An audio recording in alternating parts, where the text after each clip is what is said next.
கிளப்பில் மாமூல் வழக்கை விசாரிக்க லஞ்சம். தீநகர் காவல் மாவட்டத்தில் 2 இன்ஸ்பெக்டர்கள் மாற்றம். அதிரடி காட்டிய அருண் ஐபிஎஸ். சென்னை பெருநகர போலீஸ் கமிஷனராக அருண் பதவியேற்ற அன்றே காவல்துறையில் ஒழுக்கம் இல்லாமல் பணியாற்றும் அதிகாரிகள் மீது கடுமையான நடவடிக்கை எடுக்கப்படும் என்று எச்சரிக்கை விடுத்திருந்தார். அதே நேரம் அனைத்து காவல் நிலையங்களிலும் பணியாற்றும் இன்ஸ்பெக்டர்கள் காலை 8 மணி முதல் 10 மணி வரையிலும், மாலை 5 மணி முதல் இரவு 8 மணி வரை அவரவர் காவல் எல்லையில் ரோந்து பணிகள் மற்றும் சாலைகளில் வாகன சோதனைகள் நடத்த உத்தரவிட்டிருந்தார். அதன்படி சென்னை பெருநகரில் உள்ள 104 காவல் நிலையத்தில் பணியாற்றும் இன்ஸ்பெக்டர்கள் ரவுடிகளை இருப்பிடத்திற்கே நேரில் சென்று கண்காணித்து நடவடிக்கை எடுத்தும் வாகன சோதனை மற்றும் தீவிர ரோந்து பணிகளை மேற்கொண்டு வருகின்றனர்.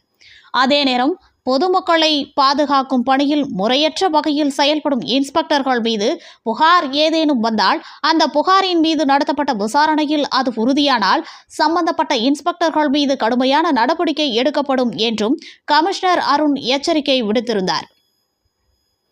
அந்த வகையில் தீநகர் காவல் மாவட்டத்தில் உள்ள முக்கியமான 2 காவல் நிலையத்தில் பணியாற்றும் இன்ஸ்பெக்டர் வழக்கு ஒன்றில் விசாரணை நடத்த லஞ்சம் பெற்றதாகவும், மற்றொரு இன்ஸ்பெக்டர் தனது காவல் எல்லையில் உள்ள பிரபல கிளப் ஒன்றில் மாமூல் வசூலித்த புகார் எழுந்தது.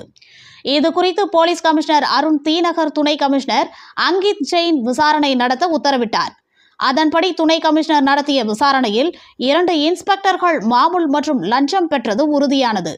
இது தொடர்பாக துணை கமிஷனர் அங்கித் ஜெயின் தனது விசாரணை அறிக்கையை கமிஷனர் கவனத்திற்கு கொண்டு சென்றார்.